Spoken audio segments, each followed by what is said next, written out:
Hello and welcome back to the Unofficial Gilded Age Aftershow. We are so excited to be here for a very special episode, and we're going to dive right in.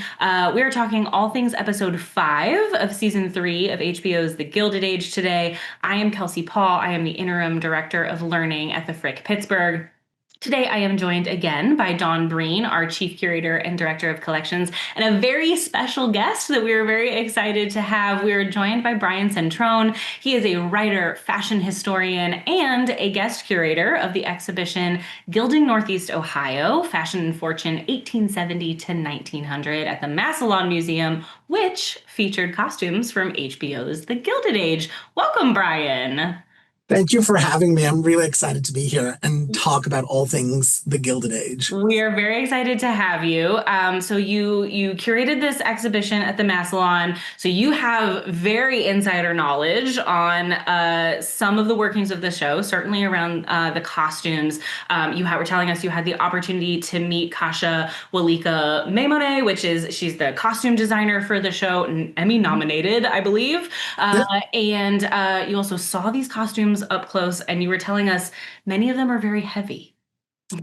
Yes, they are very heavy. And, Kasia's the head designer, and the garments are typically sort of farmed out to makers. Mm. And so there's certain makers that they have that do different types of design based on sort of what they want the costume to be. And so we had 3 of the costumes from The Gilded Age. We had a Carrie Coon's season 2 finale opera gown, which was based off of, the sort of wrought iron, the scroll gown designed by the House of Worth that's in the Metropolitan Museum's Costume Institute collection.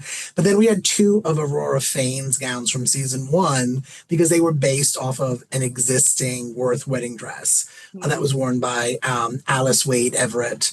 And it's now housed at the Western Reserve Historical Society out in Cleveland. And so we were able to sort of get all these 3 gowns and put them in situation with real garments from the period. And in dressing Carrie Coon's opera gown, the weight of all the underpinnings was so heavy because there's underskirts and there's several bustle pads to keep the fullness and to keep the shape of the gown that, we had dressed it, and I was sort of looking at it, and suddenly I was like, why does the skirt look longer than it did? And suddenly I noticed that the entire bottom half of the mannequin is slowly sliding down the pole because the weight of everything that, these actors are wearing underneath to support the garments was just too much for the mannequin. And so we had to have special clamps on each of the HBO costume gowns to make sure that they did not pull down, because Aurora Fane's gowns were even more heavy, right? They were heavier than Carrie's finale dress, because Aurora Fane's gowns were just the fabrications were richer and there was more elements on them because they were more indicative of sort of the earlier period, right? That opera gown is really sort of very late in the 19th century. And so you have, it's less adornment, but they were heavy. So special clamps to make sure that while they were on the mannequins, that it did not just collapse. And I was like, Carrie, how do you wear this? Yeah, that's the thing. Is it's the mannequin is succumbing to the pressure of this costume. Yes. And then you realize that an actual human being had to wear it for however many hours of a day to have it. And it's not even just the dress itself. It's really, and what women would have done in the real period. It's everything that goes under it. Yeah. Right. To support the dress. So the amount of petticoats that you need for the fullness and the amount of bustle pads and bum pads, it's just a lot. It's just a lot to sustain the shape of a gown. Yeah. Not a very natural silhouette. Not at all, which is why I love when is it Oscar that points out to the shape of Marian's bustle? Yes. In the wedding episode, and that Agnes thinks it's so crass of him. And she's like, look at the bustle, look at the shape. But Yeah. It's like, yes, not a natural shape, but a very much desired shape in that period. There's a lot going on under there to kind of create. There's so much look. going on under there to keep that bustled. Yeah. There's a lot happening. Yeah. Exactly. So we are going to talk fashion as we go through the episode, but of course we are also going to talk about the episode itself. So we always start with a quick synopsis. So reminder, we are watching season 3, episode 5, A Different World. While Gladys adjusts to her changed circumstances, Larry runs into a familiar face. Elsewhere, Peggy gets an opportunity from an old colleague, and George is stonewalled in his business pursuits as tensions with Bertha come to a head. So we're going to do our best to get into as much of this as we can, but let's start right there with Bertha and George and their simmering tensions. Tensions are high, to say the least, in the Russell household. When we see the start of episode 5, I was reflecting on the fact that I think George just kind of spends the whole episode just being a little mad at everybody around him. He's just really upset. He fires Clay, who has been his kind of second in command go-to guy. He's mad with how things are going with this business venture. There's a lot of simmering tension with Bertha. We were joking that this episode, if it had a theme, the theme could be man babies, which is just men having kind of outsized reactions to things and sort of acting like petulant children. And I think George is probably the best example of that. He, is having some very big man baby tantrums in this episode. And Dawn, you were saying that this episode is not doing much to assuage your concerns that we are headed for a Russell divorce. Yeah, Bertha and George are my favorite power couple, and I am really sad to see any amount of strife in their household. And this is like a new level. George is peeved throughout every single scene, and I think he's really mad at himself. Like, I think he's really feeling some guilt over Gladys that he didn't do enough when he had the chance to. But he is taking that out really. I will say, I feel like he had the opportunity to save Gladys and he kind of chose not to, but now he is really regretting that and taking it out on Bertha. And if we are following that Vanderbilt family storyline really closely, as we seem to be doing, Alva and William K. Vanderbilt divorced in 1895, which is the same year that Consuelo is married off to the Duke of Marlborough. So I'm very fearful of where the second half of the season is going to take us. And we're going to talk, because I think we were following some breadcrumbs throughout the whole episode. There are multiple things in this episode that kind of make us feel like that is where we are headed. And we'll talk about them as we go along. But, ultimately we see in this episode that George still needs Bertha, regardless of what's sort of happening between them interpersonally. He needs help from her convincing Alfred Merrick, who is, his family owns this Illinois railroad that George needs. And, Brian, you were talking about the ways in which, the show really leans into that sort of saying of like men rule the world, but women rule society, that we see that time and time again in this show. And that's what we're seeing here. But for the Russells, like, you kind of can't have one without the other. This is how the Russells have gotten to where they are. He needs Bertha in a lot of ways. They need each other because he was the one that would have been able to make the money, right? Men had to make the money, right? It was rare that women were able to make their own money, at least to that extent. Mm-hmm. Though we know there's some did, right? There was some women who were able to sort of amass a fortune on their own. But he's the businessman, right? And society favors men for business. And so she needs him and he needs her, because how are they going to get the social standing and status except for having sort of the women sort of play the game in society, right? And when we see throughout seasons 1 and 2 just how that works, right? Between the wars between, Mrs. Russell and the Astors, right? And even Aunt Agnes across the street, right? It's like, I'm not stepping foot in that house. Like, it's just inappropriate. And so we see, and even in this episode, particularly, which we'll get into, there's a lot of that's a social sort of dynamics in terms of like, all right, we have to make decisions of who we're letting in and who we're not. And how are we justifying this? So they do kind of need each other. But like to Dawn's point, in the real Vanderbilt world, the couple did get divorced. And that was one of the primary reasons why she married her daughter off to the Duke, because she knew that as a divorced woman, as we're seeing with Aurora Fane, that she would not have been accepted into society. However, as the mother of a duchess, it sort of opens the door. So her divorce is kind of pushed to the side to some extent because now she's the mother of a duchess. So there was a lot going on in that decision to marry Consuela Vanderbilt off to the Duke. And a lot of it was to sort of be able to save her own social standing. And I think like you see here the ways in which, George, for all of his success in business, like he does need that social connection from Bertha, because the whole thing is that Alfred Merrick is on the board of the Met, and it's like the Met Opera. And so she has this connection with him that she is able to leverage to hopefully, influence George's business operations. Well, at least, that's the goal, and that's what he's hoping for. So, she invites him over for dinner, as she does. And, the idea is that they're going to be able to kind of convince him to sell his shares. The vibes from the get-go are weird. They are very weird and very awkward. And Dawn, I think you and I were on the same page that like something is happening here with Alfred and Bertha, and there's some weird things that make us feel like this is not the first kind of flirtatious interaction that they have had in some way. No, they've definitely met at the opera. They allude to, I can't remember the name of the opera, but whatever it was so salacious. And the idea that you could see it without your husband was apparently astounding to Mr. Merrick. But, George asks her to charm him, and she does. I mean, she lays it on real thick. I felt uncomfortable watching that scene.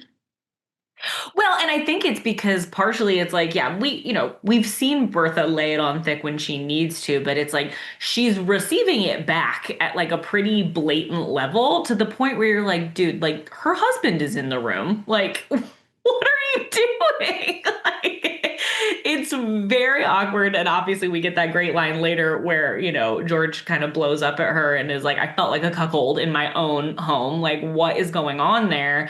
And she defends herself as saying, I did exactly what you asked me to do, which was to charm him and to try to get him on your side.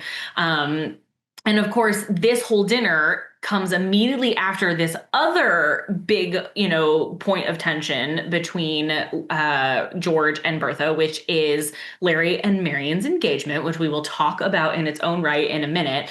But, their engagement becomes this other point of contention for Bertha and George. And, Brian, you were saying that, like, I think it's at this point that it becomes really clear that George is really holding on to a lot of resentment towards Bertha in terms of what she did with Gladys and the Duke. And he's using this situation to kind of throw that back in her face in a lot of ways.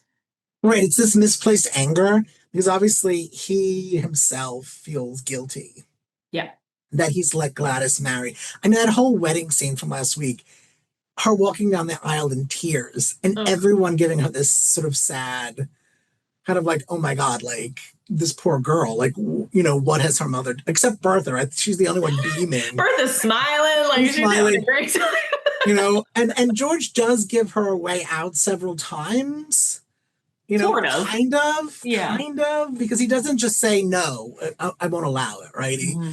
But I think he does definitely feel guilty about it. And I think that paired with the fact that he's really struggling with his businesses and that there's so much on the line. And he's angry with Bertha for sort of going ahead and sort of orchestrating this thing, because even though, women did run society and they ran sort of the house, in some ways she sort of like usurped him in making the arrangement, because, he is Gladys's father, right? He's the one that really ultimately needs to give this permission and to establish whatever her dowry is going to be. And, she kind of overstepped that line and sort of going behind everyone's back and making this sort of this deal, right? He's the one that makes the deals. And so I think he is feeling sort of guilty, and there's all this frustration on his business part. And I think that dinner, watching sort of Merrick and Bertha kind of flirt with each other. Now, obviously they're familiar. So I think that's part of why their flirtation felt so like intimate. Because I don't think it would have if she didn't know him. Like if it was just like, oh, this businessman is coming, just, put on the show. But I think because they kind of know each other, and I think the opera you were mentioning, I think was it Norma, if I'm not mistaken?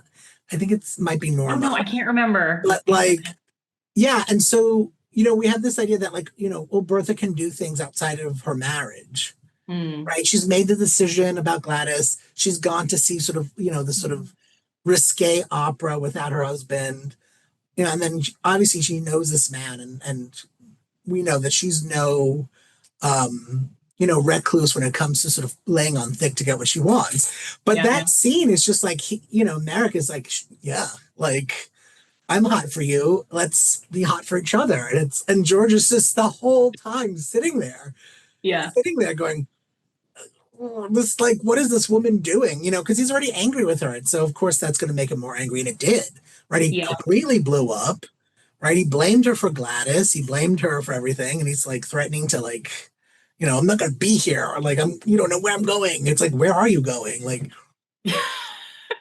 yeah. So, right. It ends in this pretty dramatic fashion, which he's like, it ends on her going to save Gladys, which we'll talk about shortly. But, this idea that like, I'm not going to be here when you get back. The question is, where are you going? We don't know. But I will also say I was thinking about this last night, which is this could be another interesting breadcrumb because we've seen her have this flirtation with Merrick. We saw her have this very interesting flirtation with Mr. Delancey a few episodes ago. We know that Bertha is kind of beguiling to men. Like she's very captivating. She's very, interesting and men find that attractive. But I'm wondering if we do get to the divorce stage of things, is this laying the groundwork for George to make an accusation of infidelity? Can he say, I've picked up on these weird vibes with Alfred Merrick. I heard through the grapevine these weird flirtations with, Delancey. Like, I'm wondering if there's something there because like her flirtation with other men has been overt in this season in a way that it has not been, that I've noticed previously. And so I'm picking up on that and I'm wondering if it's all intentional. I mean, I think it could be. I think that that's a real possibility that that's sort of the route that he goes, that she's the one that was, sort of unfaithful, or he's accusing her of being unfaithful. So I think I think we're going to have to see. I mean, I think people would be devastated if the Russells break up because they are this power couple, but no one's going to be devastated.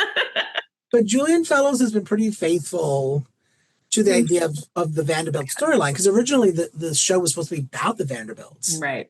And that wasn't picked up. So we kind of reconceived it and just made them the Vanderbilts in, anything but their name. Right. So I would be curious to see if that follows that trait too. And that's where we're kind of headed, which is why I think there's so much of this divorce talk happening amongst the entire show. Right. They first mention it with Aurora Fane, and we're getting the sense of like how divorce works. And then they kind of talk about it again when we go downstairs in the Russell staff. Right. And sort of the head of the house is like, oh, I can't divorce my husband, is sort of in an asylum, and so we can't. So we see it in different places where the writers are sort of explaining how divorce works, and then of course we see it with the Astors, right, and the daughter who's sort of like the husband and the lover are dueling, and we get a hint of sort of like what's to come with that. And so I do wonder if this is what's happening. It's they're giving off all these kind of different scenarios and how divorce works,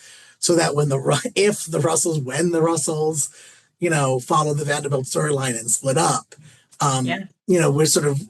we're put into that world, because the writers of the show are very good at laying the seeds and foundations of societal issues, right, on different levels, so we understand how it worked for different people, because the 19th century, particularly the way laws were governed, society was governed, is so sometimes antiquated to us, but just antiquated, because there's like I will insist that we're still living in a very much 19th century concept, right? We haven't really moved past a lot of that, but they're good at sort of letting us know how these things worked.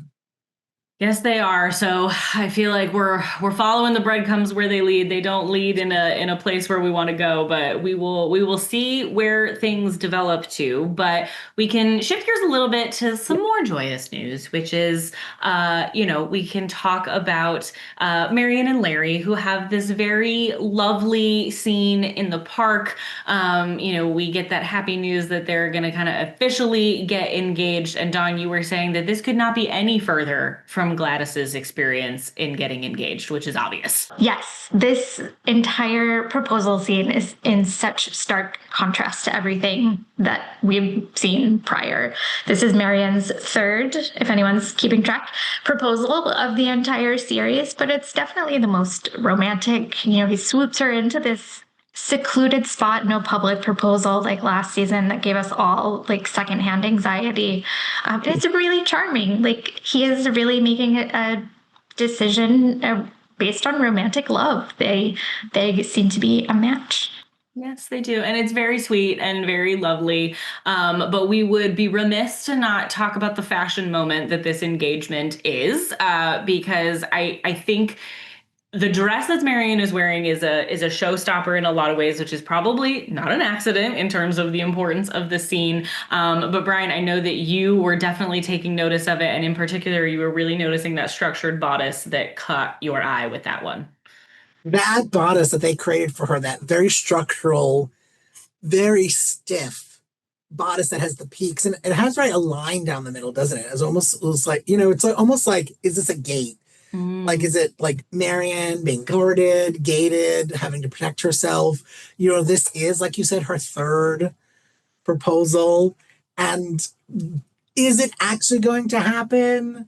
We don't know, because is Marian really the type to sort of, kind of forge ahead if something doesn't seem right to her? And I think, as we've been sort of teased with a sort of a look at the seasons ahead, when she sort of starts to find out a little bit more about Larry and sort of his life and how he does things, is that going to shade the way she sees him? Because right now she just knows, Larry, the boy next door, right? But she doesn't necessarily know Larry, the businessman, or Larry, the guy who, has an affair with older women, and Larry, the guy who goes to sort of the Haymarket, which we're going to talk about in a minute. And I think for Mary, like, that's really, I think, will be shocking for her.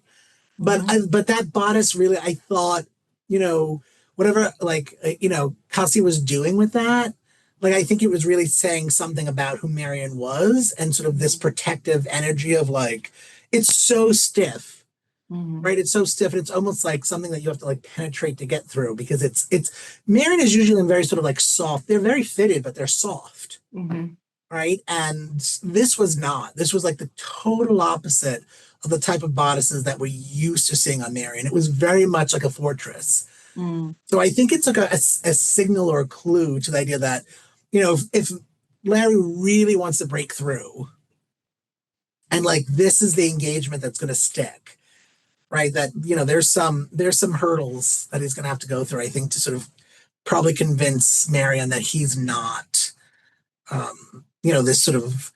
this guy that maybe she doesn't want to spend time with. If we're going based off of the trailer, right, for the weeks ahead. Because I think, I think it's sort of like, it does allude to, like, she's going to find out some things about him that she doesn't quite like. Yeah. But so let's talk about those things. Yes, because let's do it. So we got to talk about Larry, because I was thinking about it last night. I am not going to go so far as to call him another man baby, but I am going to call him out for being a bit of a silly boy, because no grown man should propose to a woman and then immediately be like, see you later, I'm going to a bachelor party. That's just poor planning. That is a boy who is not aware of how things are supposed to go planning something like this. And so Larry tells Marian that he's not available to have dinner with her on the night of their engagement because he has this bachelor party that he has to go to.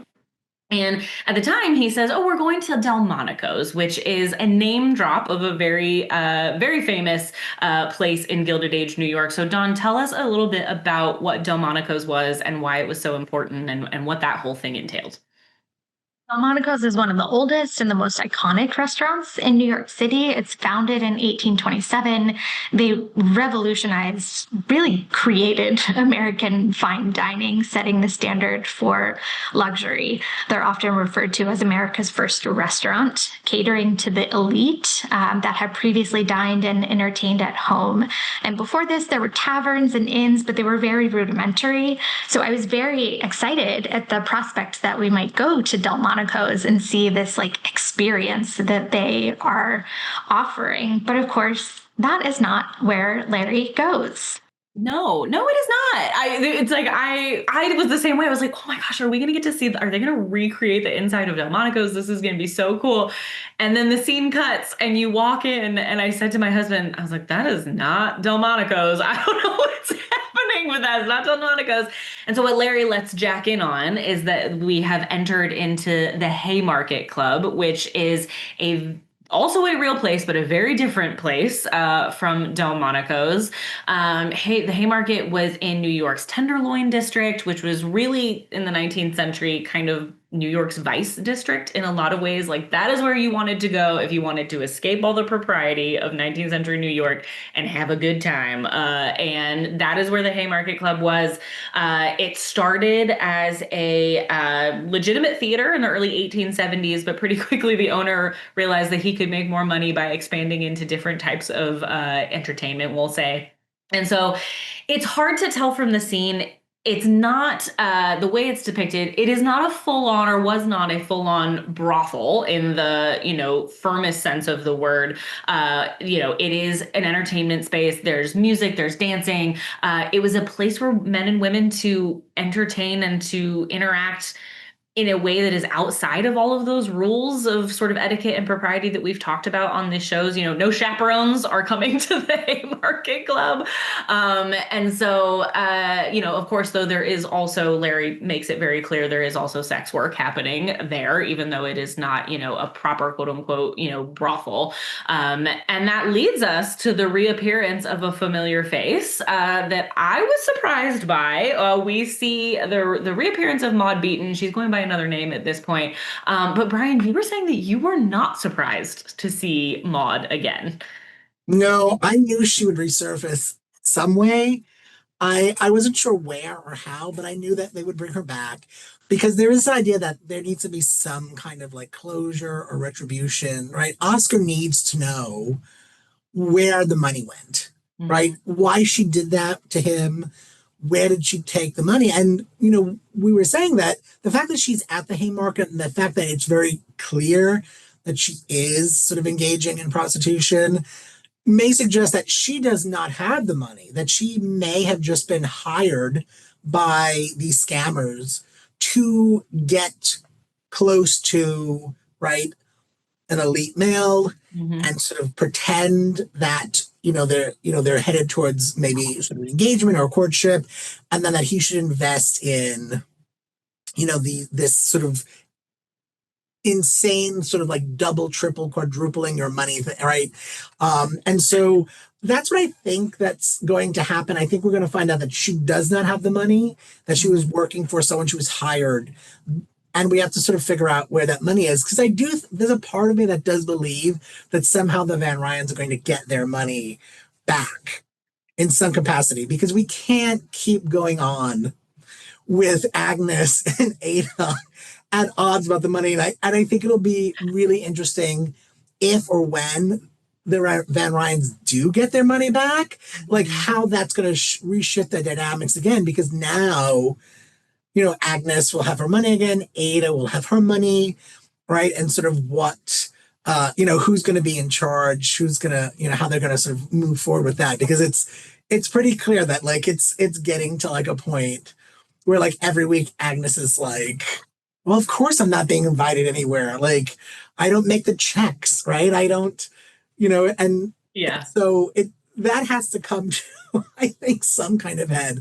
But we do know that there's a death in this season. And part of me wonders if like Maud Beaton or her associates are going to be the one that end up dead. And like, at whose hand? Like, Is it going to be Oscar Van Ryan? Is he going to like lose it? And is he going to go on trial for murder? Because I think we need a trial. The Gilded Age, maybe that's will set up season 4.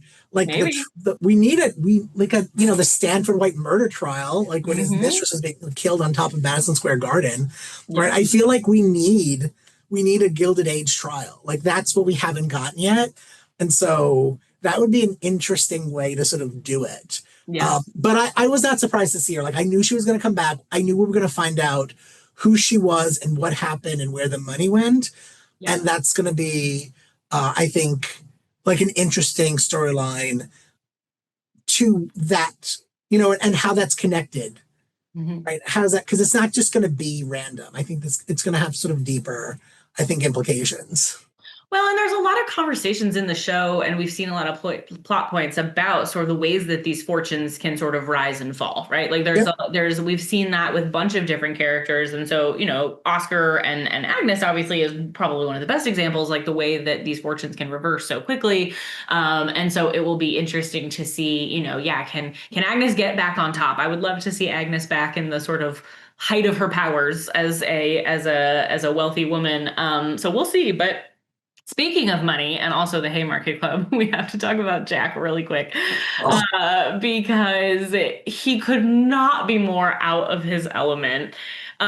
He is clearly so just not understanding where he is. He's got not at all. He has no idea where he's never been to a place like this. Like he has no idea. He's got the sudden influx of cash that he's never had before, and he is clearly not sure what's going on. But also on the flip side of that, we pretty quickly, his secret is sort of found out in the Van Ryn household. Secrets like that don't stay secret for long. Larry kind of accidentally outs it to Agnes and Ada, but it's really Mrs. Bauer who ultimately tells the other staff members how much money he actually has. And Dawn, we've talked about this a little bit, but like now that the cat is out of the bag, like there's really no other option for Jack. Like he is going to have to leave because like the dynamics are just like they're off. Like this can't, like you can't have a millionaire for a footman in a house like this.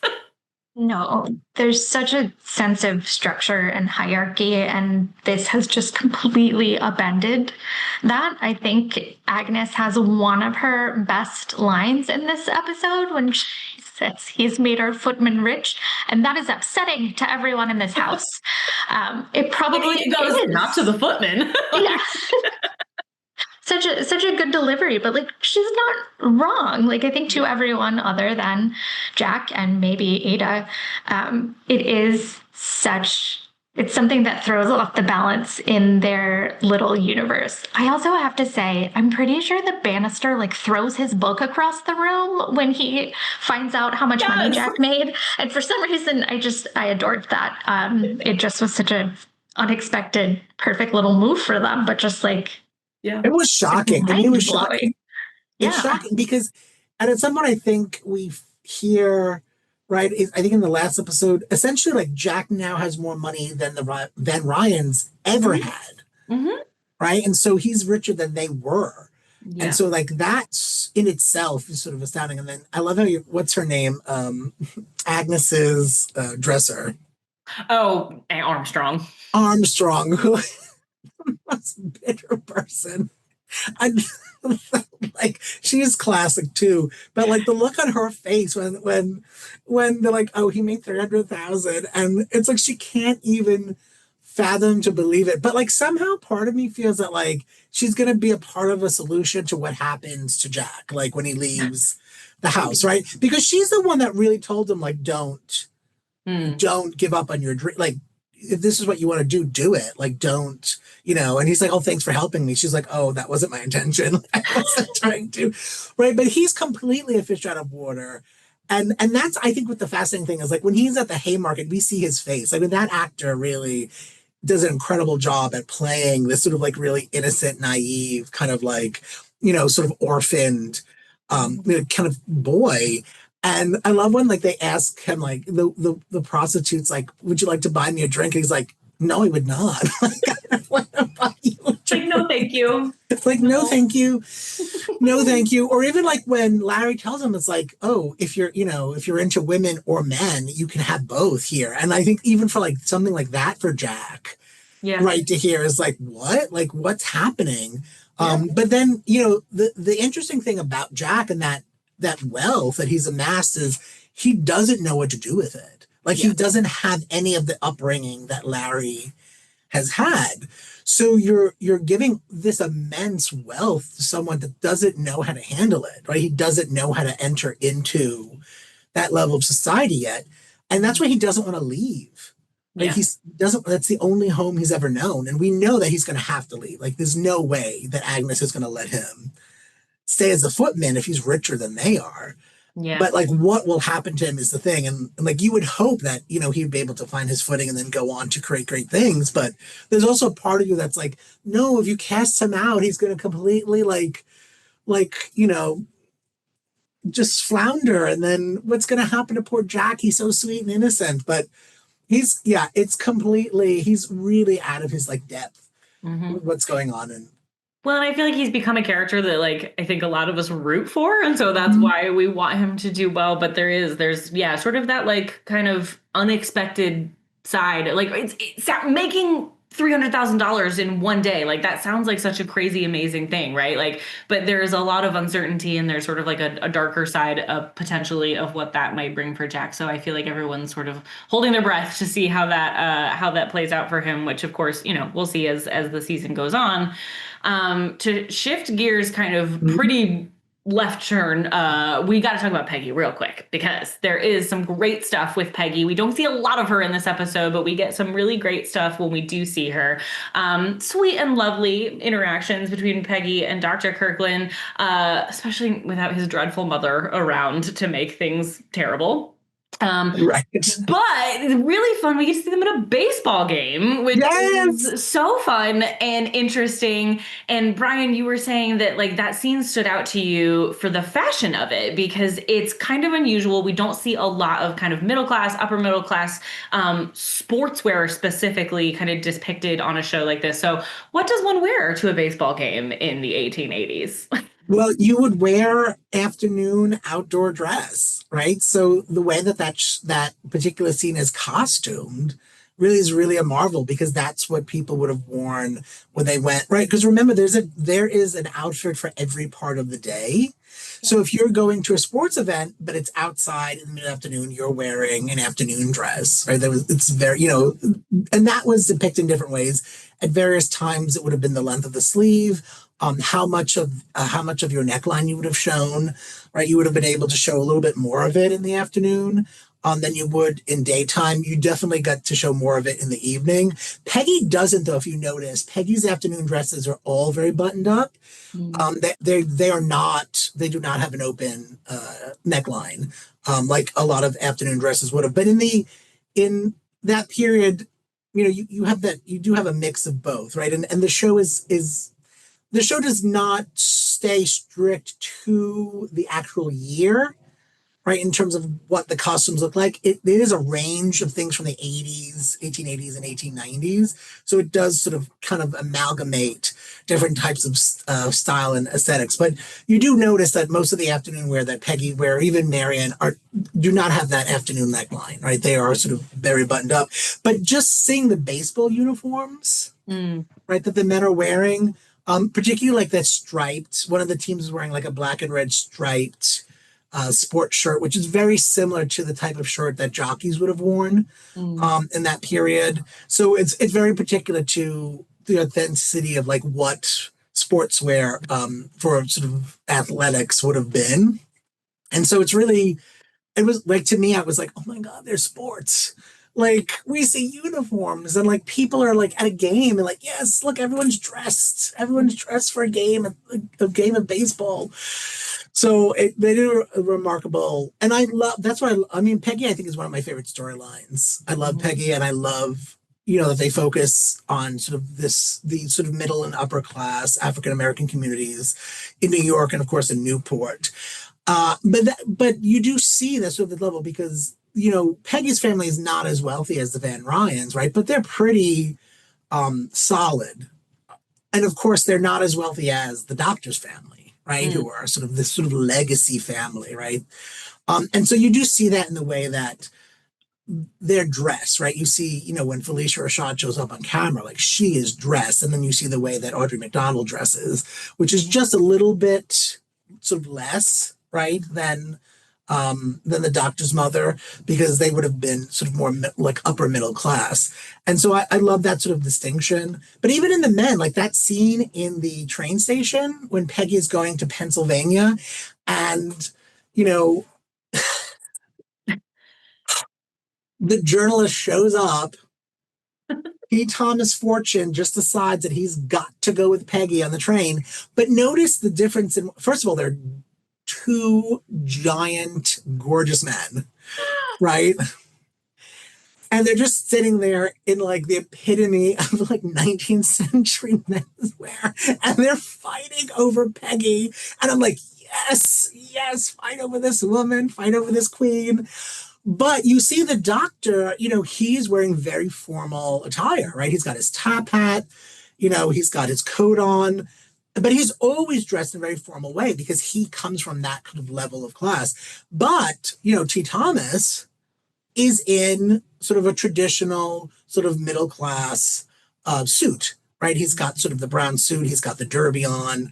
And so I loved looking at these two men sort of just either side of Peggy, and you can tell instinctively what their class is, right? What their class is, and sort of the disposition that the doctor has, right, over the disposition that T. Thomas, right?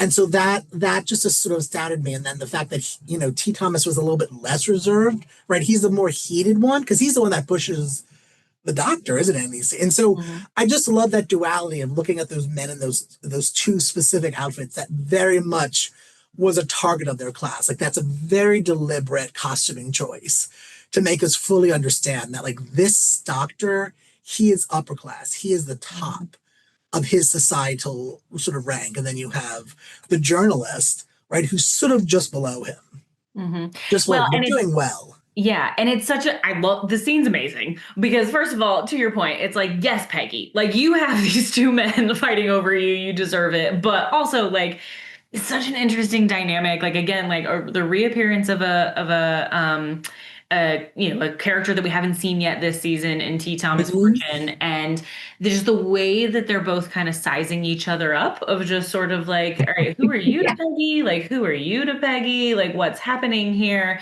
But I think we were all in agreement, like, not a good look for T. Thomas Fortune to just sort of spring it on her that he's going to fill this with her. And really creepy. But again, back to that man baby thing, because he's like, I'm just going to show up. And like, even though Peggy has said like, no, like you're married, this isn't happening. I can do this on my own. And we know that you can. But the fact that he just shows up at the train station, like it's some kind of like Love Actually, but like it's not, right? And it's just like, I'm going to go with you. I'm forcing myself upon you. And I'm going to come with you, even though you don't want me there, because like, I'm going to like, this sort of impropriety of like, no, I'm not going to respect your boundaries, or I really like, we do know that T. Thomas Fortune, like, I think his wife eventually does die, but she doesn't die until like, what was it, like 1940 or something? Like it's years off before she dies. And so I do wonder if like, they're going to speed up that death. Like they do speed up a lot of timelines, and that would make him available, which would make Peggy have to choose. Like, that would be a great storyline if Peggy has to choose between like the doctor and the journalist and sort of like who she's, more suited for, especially, because, the doctor's family, right, is sort of very sort of like, I mean, the fact that you see sort of like, the sort of racism within, right, and classism within the Black communities at the time, I mean, is a really wonderful addition to the storyline, especially because Peggy's father, right, was an enslaved man, right? And so there's that whole thing. It's like, oh, like we've been here. Our family's been in Newport for generations, right? And it's like, oh, you were, you used to be an enslaved man, like that to the doctor's mother. Yeah. Played beautifully by Felicia Rashad. But it's Peggy has always been one of my favorite storylines. I think they do a marvelous job. And then we get to see more of that. But that scene, I just was like eating it with a spoon. I was just like, This is just everything you want from like two attractive men fighting over you. Just like, yes. But yeah, T. Thomas is like, I'm coming on the train with you. She's like, no, you're not. Like, I you are love how she stood up for herself. She was like, no, I'm going alone or I'm not going at all. Like, right. it's like, way to But go. Peggy's always been spunky. Like that fight she has with Marian, right? When Marian goes and brings the shoes. Oh my God. Talk about dying of secondhand just anxiety. Oh my God. And she's like, I gave you train money. Yeah. Yeah. That is a good point. Like that is a sort of main pillar of Peggy as a character, right? Which is that like she understands what she wants. She stands up for herself. And I love that, like you said, Dawn, that in that moment, again, even though she's, you can tell the ways that she's flustered from seeing T. Thomas at the baseball game and she's not expecting it, but the way that she, manages to hold her own and just sort of put those boundaries in place. So I'm sure that is not the end of that. I am sure we're going to see more of that to come. She sort of says like, there's more to tell you, to Dr. Kirkland about her relationship with T. Thomas. So, we'll see how that plays out. But I think, like, Brian, you're right. I think they're clearly setting this up as potentially a love triangle for Peggy. So we'll see how it goes. We are coming to the end of our time, but we have two tragic ladies that we need to talk about just a little bit at the end.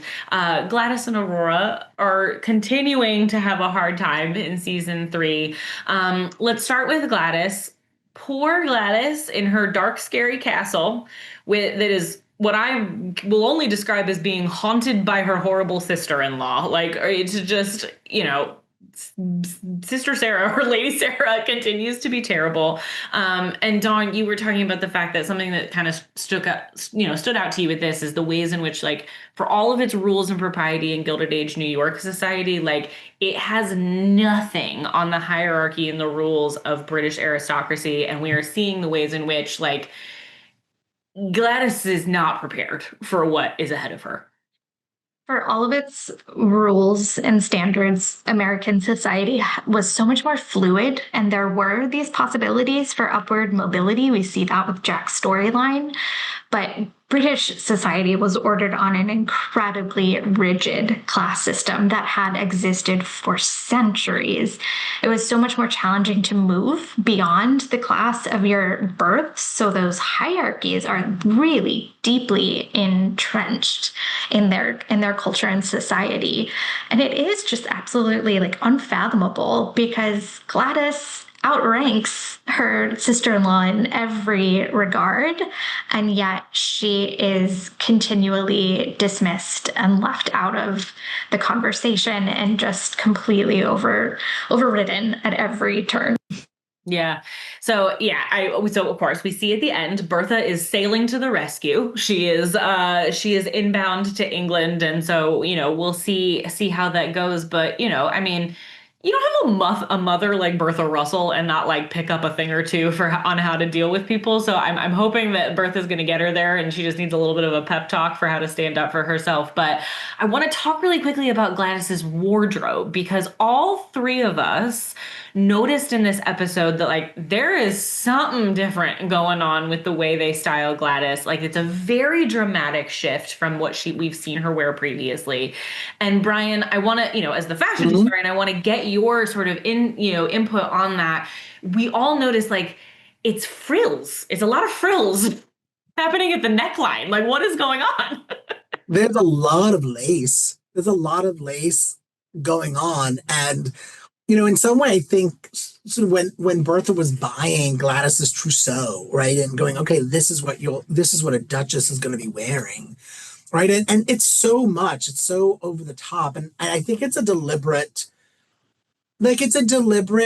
effort to sort of make Gladys look out of sorts in a way, because it's like, okay, you're a married woman now, you're a duchess, so you have to have these grown up outfits. And we know that Bertha's clothes are a bit ostentatious anyway, like they're really very forward. And so we see that out of like Gladys's Duchess wardrobe, that it does have some sparks of sort of Bertha in them, which is what they stand out. I mean, everything that's happening in those scenes, like Sarah's dress, which are more accurate to the period, right? They're very sort of subtle in color. They're very sort of like chaste, but they're more accurate to sort of the 1880s. And then you have Gladys in the outfit that she arrives in.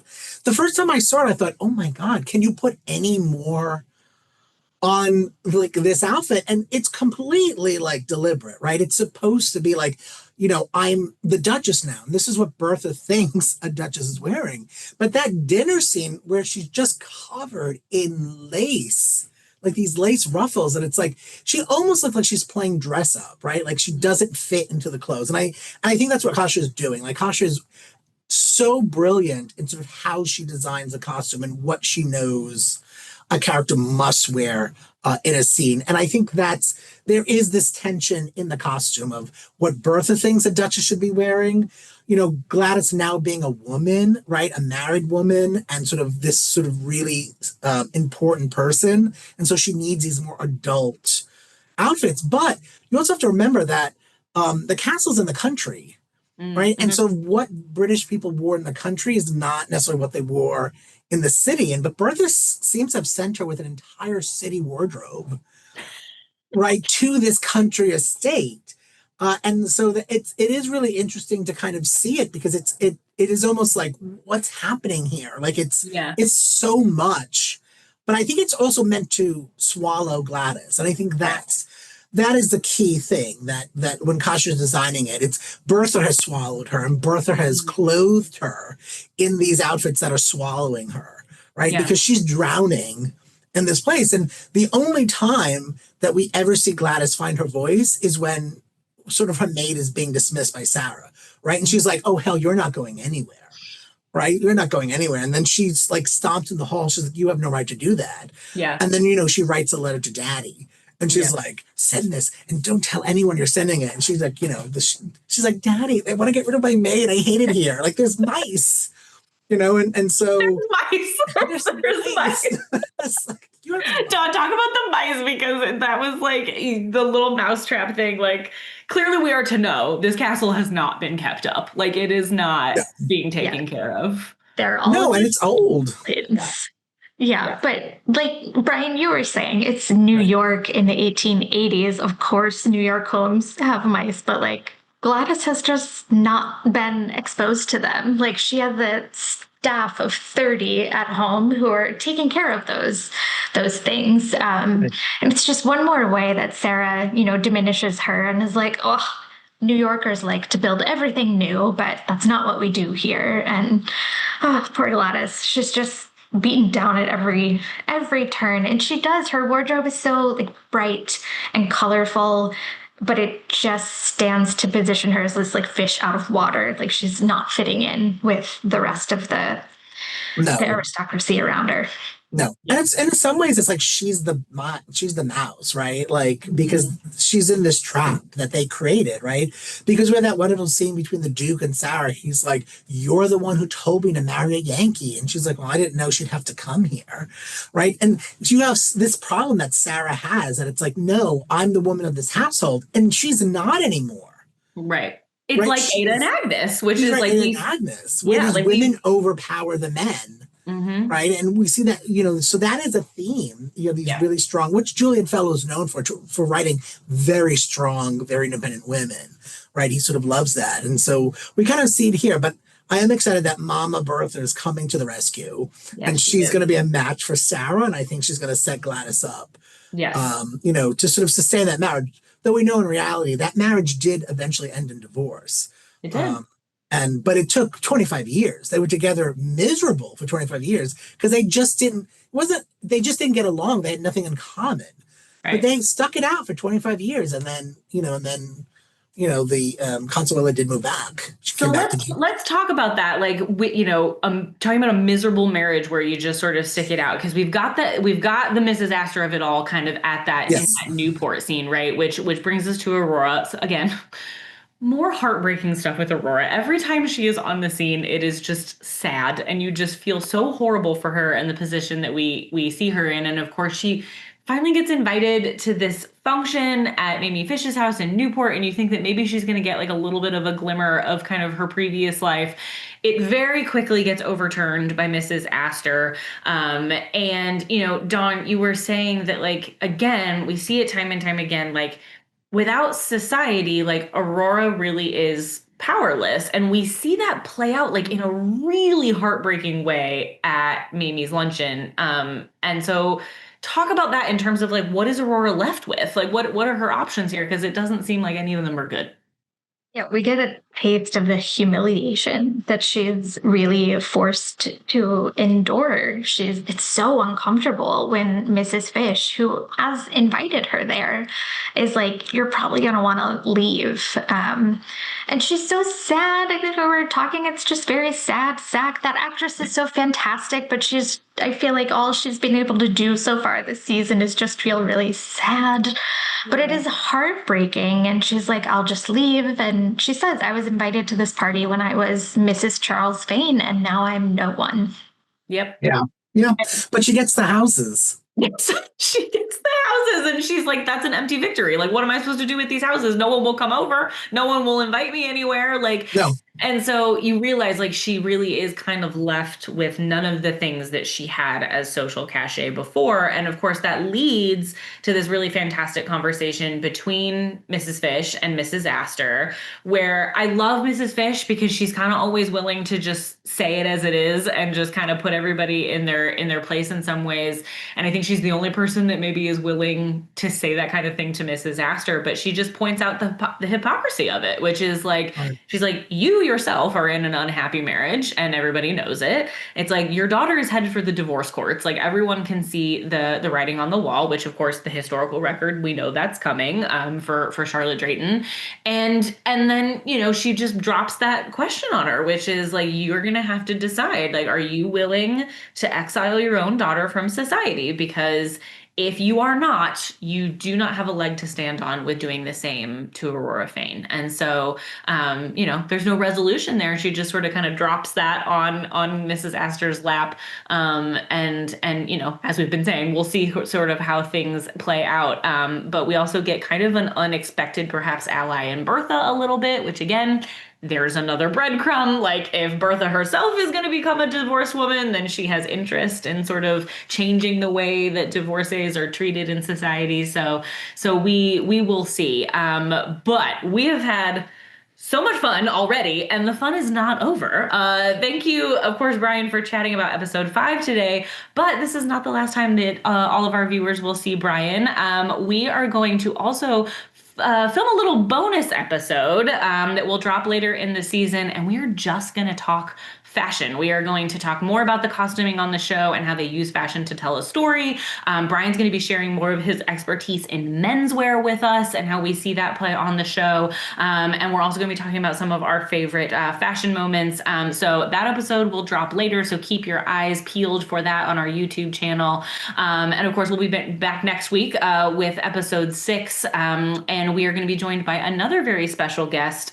Lauren Henry from Biltmore is going to be our special guest on episode 6. So if you are watching and you have questions that you want Lauren to answer about the Vanderbilts or about Biltmore, you can drop those into our comment section on this week's video. But for now, I will just thank Dawn and Brian, of course, for taking time to chat with us. It was super fun. And thank you so much for watching. We'll see you next time.